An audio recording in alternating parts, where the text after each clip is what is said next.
காவலர் குடும்பத்தின் கண்முன்னே கொலை சம்பவம் நடைபெற்றுள்ள அண்மை செய்தியை நாம் பார்த்து வருகிறோம். திருச்சி பீமா நகரில் தாமரை செல்வன் என்பவரை காவலர் குடியிருப்பில் வைத்து ஒரு கும்பல் ஓட வெட்டி படுகொலை செய்திருக்கிறது. அது குறித்தான அண்மை செய்தி விவரங்களை செய்தியாளர் கதிரவன் வழங்க நாம் கேட்கலாம். கதிரவன், என்ன நடந்தது? எப்போ இந்த சம்பவம் நடந்தது?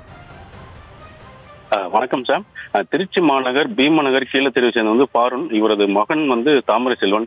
கடந்த ஒரு வருடத்திற்கு முன்பு இவருக்கு திருமணம் நடைபெற்றுள்ளது. மேலும் தாமரை செல்வன் திருவண்ணாமலை பகுதியில் ஒரு தனியார் கம்பெனியில் பணிபுரிந்து வந்துள்ளார்.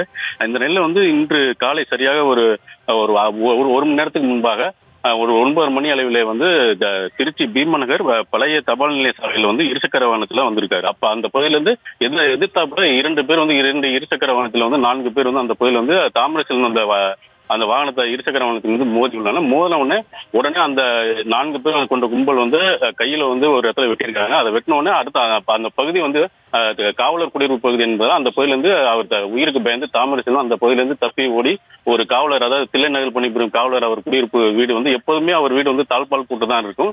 ஆனா இன்னைக்கு என்ன ஆச்சுன்னா, அவரோட பொண்ணு அந்த குப்பையை கொட்டுறதுக்காக வெளியில் வந்தபோது அந்த கதவு திறந்திருக்கா. அப்போது அந்த உயிருக்கு பயந்து தாமரை செல்வன் அந்த வீட்டுக்குள்ள உள்ள நுழைஞ்சு அந்த கிரைண்டர் பக்கத்துல போய் கீழே உட்கார்ந்துருக்காரு. ஆனாலும் அந்த பகுதி அந்த கும்பல் அவரை கொலைவெறியோடு அந்த சாராமரியாக வெட்டி தலை, கை, கால் உள்ளிட்ட பல்வேறு பகுதியில் வெட்டி கொலை செய்துள்ளனர். சம்பவ இடத்திலே அந்த பகுதியில் தாமரை செல்வன் இறந்துள்ளார்.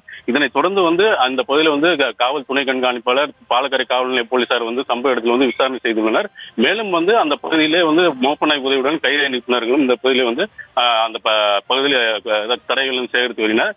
குறிப்பாக இந்த பகுதியில் கொலை நடந்த சம்பவம் காவலர் குடியிருப்பு என்பதால் அருகில் இருந்த காவலர்கள் அனைவருமே அந்த பகுதியில் கல்லால் அந்த கொலையாளிகளை தாக்கியுள்ளனர். ஆனால் அவர் கையில ஆயுதங்கள் இருந்ததால் எல்லாருமே தூரத்தில் நின்று தாக்கியுள்ளனர். அது மட்டுமல்லாமல் அந்த காவலர் குடியிருப்பு உள்ளே இருந்தபோது அவரோட காவலரும் அந்த பெண்ணும் உள்ளே இருந்துள்ளனர். இதை பார்த்தவுடன் அவர்களுக்கு அந்த பகுதியில ஒரு அலறல் சத்தத்தோட என்ன செய்வது என்று தெரியாமல் அந்த பகுதியிலே அவர் இருந்துள்ளனர். இதனை தொடர்ந்து அந்த பகுதியில் உள்ள காவலரும் இவர்கள் அலறல் சத்தம் கேட்டு அந்த கொலையாளிகளை பிடிப்பதற்காக கல்லாலும் அடித்துள்ளனர். ஆனாலும் அவர்கள் தப்பி ஓடியுள்ளனர். இதில் ஒருவரை மட்டும் போலீசார் குறித்து விசாரணை செய்து வருகின்றனர். எதற்காக இந்த கொலை செய்துள்ளனர், யார் இந்த கொலையில் ஈடுபட்டார்கள் என்பது குறித்தான விசாரணை செய்து வருகின்றனர். இது பழிக்கு பழியாக இந்த கொலை நடந்த சம்பவமா இல்ல வேறு எதுவும் சம்பவமா என்பது குறித்தும் போலீசார் விசாரணை செய்கின்றனர். இவர்கள் ஒருவர் புதிய மற்றவர்கள் சமயபுரம் பகுதியை சேர்ந்தவர் இருக்கலாம் என்று போலீசார் தற்போது விசாரணை செய்து வருகிறார். மேலும் இந்த பகுதியில் சிசிடிவி உள்ளது. அந்த சிசிடிவி காட்சிகளையும் தற்போது கைப்பற்றி இவர்கள் எந்தெந்த வாகனத்தில் வந்தார்கள், எப்படி வந்தார்கள் என்பது குறித்து, எந்த மாதிரி எல்லாம் வெட்டினார்கள் அதெல்லாம் ஆராய்ந்து இவர்கள் எந்த பகுதியிலே தப்பி சென்றுள்ளனர் என்பது குறித்தும் போலீசார் தற்போது விசாரணை செய்து வருகின்றனர்.